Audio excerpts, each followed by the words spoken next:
Hey y'all, thank you for joining me today for another video. I decided to do a fairy for my fairy tree. So I grabbed a couple of pieces of wire, 3 pieces of wire, and I made them into basically like a little Y. And then I grabbed paper and I wrapped it around the middle part so that I can make the body. And then I went ahead and grabbed foil and I wrapped it around the long pieces so that I can make some arms. And then I got some masking tape and I wrapped that masking tape around the foil. I also did the same thing for the head. I got the head and I got some foil and I scrunched it into a little ball, and then I attached it to the top there. And then right now you see me grabbing one of those mini verse capsules that I have, since I have so many, and I put a hole on top of it, and then I just put the wire through there, and I hot glued it in there. And now you see me, I'm grabbing some more foil and I'm wrapping around the bottom portion, which is the 2 sticks that are coming out the bottom, or not sticks, but the wires coming out the bottom. And I'm wrapping those with foil. And then at the bottom of the sticks, I made like a little square for the feet. And so I just hot gluing it on there so that it doesn't move while I'm doing the rest of it. And now I'm making the little bun for the little fairy's hair. So I just grabbed a little bit of foil and just put it into a little ball and hot glued it on there. And so, so I'm just going to continue wrapping foil and masking tape around the fairy. Right now, I'm making a set of wings. So what I did was I grabbed wire and I shaped it into wings. And then I got the foil and I wrapped it around the wire. And then to make it stick, I went ahead and hot glued the wings to the back of her. And so now you see me rapidly, and I do mean rapidly, wrapping some, I am paper mache in it. So I put some paper mache around it. And then after that paper mache was all, stuck, I did probably about 3 layers of the paper mache. And then after I felt like it was strong enough, I went ahead and added clay. So what I did was I made some slip and I put some slip all around the doll first, just to make her a little bit hard.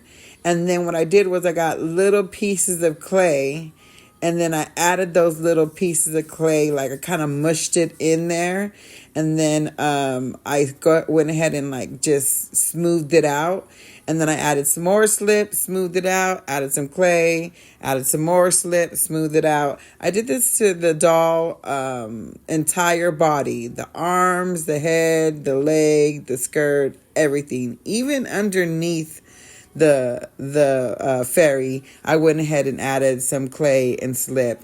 I just wanted her to be strong enough to sit out there because the weather here in Vegas is very hot.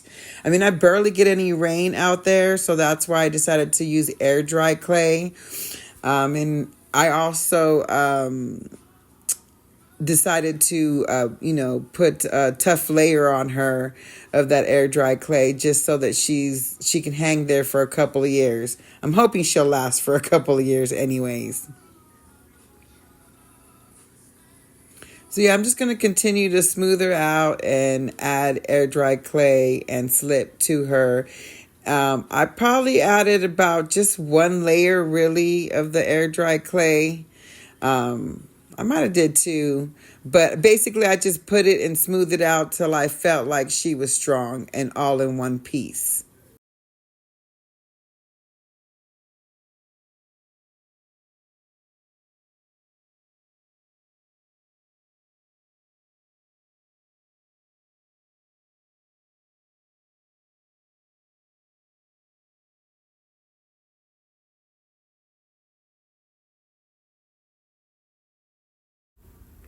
I do have a lot of clay on the balloon part of it, But honestly, it's air dry clay, so I could just wipe it down, which is what I did. So now comes the fun part, which is painting. This was my favorite part. I love painting. So when it came to this part, I was ready to do it.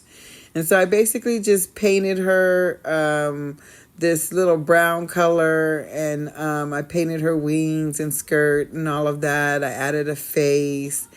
And I was really happy with how she came out. I did do 2 coats of the paint only because I wanted it to be very vibrant out there. So like I said, the sun is killer out here and it's going to just go ahead and eat up that paint anyways. Yeah, so now I'm putting dots on her, little polka dots on her skirt, making sure all her details are in there. I added this little piece of ribbon that I had bought off of Temu, I don't know how long ago.